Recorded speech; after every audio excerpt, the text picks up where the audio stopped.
আর্জেন্টিনার তৃতীয় বিশ্বকাপ জয় করতে অপেক্ষা করতে হয়েছে ৩৬ বছর।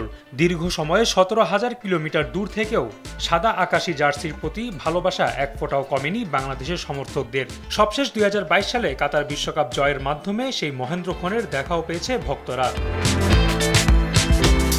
এত দূর থেকেও নিজ দেশের প্রতি এমন আবেগ দেখে বাংলাদেশের নামটাও স্মরণে রেখেছে আর্জেন্টাইনরা, যার প্রমাণ আবারও মিলল বিশ্বকাপ জয়ীদের নতুন জার্সি উন্মোচনে।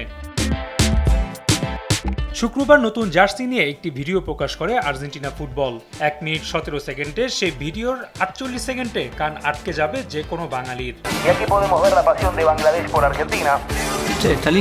ভিডিওটিতে একে একে কথা বলতে থাকেন মেসি, আলভারেজ, ডি পল সহ অন্যান্য আর্জেন্টাইন ফুটবলাররা, যেখানে একটি টিভি থেকে স্প্যানিশ ভাষায় ধারাভাষ্যকার কিছু একটা বলেন বাংলাদেশ নিয়ে, যার অর্থ দাঁড়ায় এখানে আমরা আর্জেন্টিনার প্রতি বাংলাদেশের আবেগ দেখতে পাচ্ছি।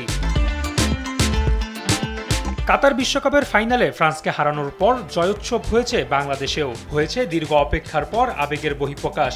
এত দূরে থেকেও বাঙালিদের সেই মুহূর্তের কথা আবারও স্মরণ করল লিওনেল মেসি, মার্টিনেজরা। মূলত আর্জেন্টিনার সাথে ক্রীড়া সামগ্রী প্রস্তুতকারী প্রতিষ্ঠান অ্যাডিডাসের সম্পর্কের ৫০ বছরের পূর্তি উপলক্ষে বিশেষ জার্সি তৈরি করা হয়, যা উন্মোচিত হয়েছে এই ভিডিওর মাধ্যমে।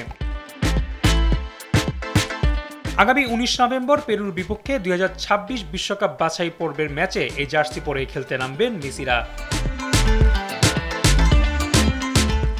রাফি আমিন, RTV।